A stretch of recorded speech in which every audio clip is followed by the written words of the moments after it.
Zdravím všichni, tady je Hugo.cz a vítejte u mého informačního videa z Modern Warfare 3. Dneska jsme na mapě Mission a já bych vám chtěl něco povědět o rozvoji nových kanálů, co s klukama chystáme. Máme 3 nové kanály, jeden má Mates, jeden Adam a jeden já. Mates se teďka zaměřuje na nemluvené videa, jako jsou Metin videa a takové. Zatím to má docela úspěch. Během 3 hodin má nějak 5 odběratelů a nevím kolik slednutí. V popisku videa budou jejich odkazy a doporučuji se podívat i na Adama, ten tam má Minecraft, myslím, takové ty ukázkové videa z serveru.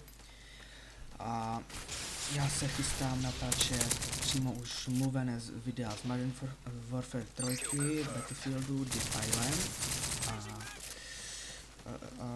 ještě možná Assassin's Creed, jestli mě pustí přihlašovací ten program. Nechci mě pustit, protože mám prý špatný CD klíč, i když je můj vlastní, neskopíroval jsem ho.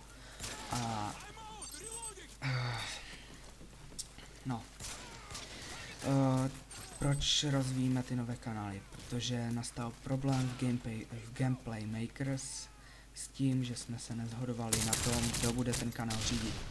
Takže jsme se po čase rozpadli, teďka sice ten kanál pořád běží, ale nikdo moc se na to nedívá. Všichni 3 si snažíme teďka rozvojit jakby ten svůj kanál, nevím co Dominik a Patrik co budou dělat, jestli budou zakládat kanály nebo ne. Takhle, já jsem od vás potřeboval vědět, jestli mám v těch videích pokračovat, v těch mluvených, nebo se mám zaměřit na ty nemluvené nejdřív. A měl bych na vás prosbu psát dokumentu takové ty rady, jak by se měl zlepšit zvuk, obraz, délku videí a tak podobně. A teďka ke hře. Jsme na mapě Mission, jak jsem už zmínil. V ruce teďka, no ne v ruce, můj virtuální človíček má v ruce ACR s tlumičem, perky jsou supporty, recon drone, steel bomber a escort airdrop. Používám Semtex a 2x stun. Stun protože je lepší než flash vás jenom tak jakby oslepí, máte jenom bílou odrazovku, ale pořád toho nepřítele, jakby ten nepřítel vás může zastřelit. Pardon, shodil jsem si mikrofon. Semtex proto sice má menší radius. Radius je ten prostor, do kterého ten granát vymrští ty střepiny. Semtex proto, protože má i menší dobu, než vybuchne. Na tady tomhle videu můžete vidět i, že hraju s Perim. Nevím, jestli jste ho tam teďka zahlédli, ale hrál jsem tam s Perim. Tady tohle video je docela, ta hra je docela už stará. Je tam konečně skoro 36 kg, 13 bit, nic moc speciálního, jenom pro informačku to tak stačí.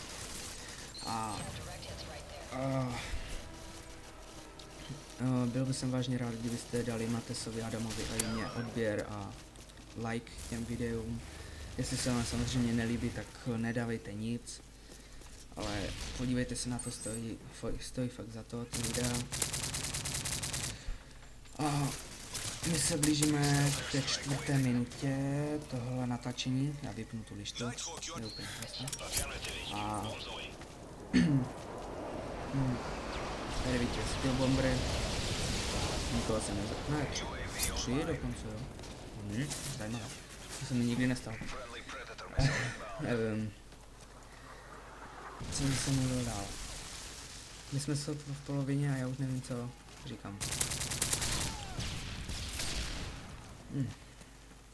Jo, tohle jsem chtěl ještě říct, řekněte si do komentářů, jestli chcete takové natáčení, které nejsou ze Seattlu. Tady tohle video je ze Seattlu, tady tahle hra, ale jestli chcete přímo takové polo live natáčení, jakože to nebude přímo ze Seattlu, ale že si přímo najdu hru, třeba si tam někoho připojím, třeba Matese a začneme hrát prostě a začneme to komentovat.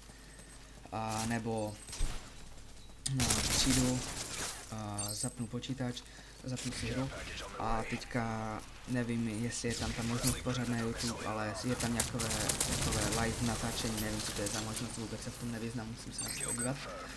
Ale byl bych jsem radši za tu možnost předtím, co s tím kamarádem zahraju tu určitou hru a nebude to zase jet.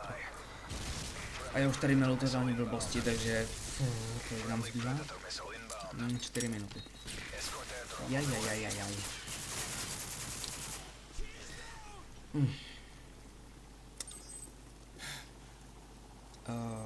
Ještě o pravidelnosti videí. Budu se snažit dělat ty videa co nejčastěji, ale bohužel nepůjde to zrovna 1 video denně nebo 2 videa denně, to už vůbec. Přijde do toho zase škola, rodiče zase na mě budou tlačit na známky a znáte to. Tak prostě videa ale budou možná trochu později, no ale prostě budou. A teď jste viděli, jak mi výborně někdo vyžral Escort Airdrop, tam je Juggernaut, obrany, Ballistic Vest a ještě něco tam bylo. A sami vidíte, tým totálně na houby, všechno vám vyžere. A já si nemohu... Jo, já si dělal Juggernaut.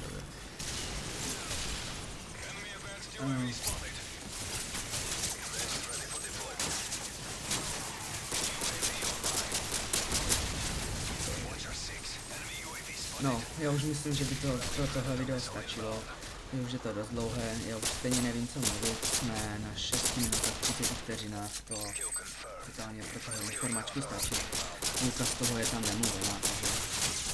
Ale můžete se zase těšit na ten Dead Island, co jsem se rozhodl natáčet. Viděl jsem na to i pár gameplayů, myslím od Flaygana a ještě od... kdo to byl? Teď si nespomenu. No, viděl jsem na to pár gameplayů, myslím, že je to dobrá hra, teď ji mám tady doma, takže 2krát už projetou, takže bych jsem možná na toho udělat i nějaký ten víc těch gameplayů, ne zrovna jenom jeden. Ale nebude to jenom samozřejmě Dead Island a MV3, bude to i něco jiného. No, takže zatím se mějte a pokud se vám video líbilo, tak dejte like, odběr a nezapomeňte se podívat na ty videa od Matese a Adama. Čau zatím.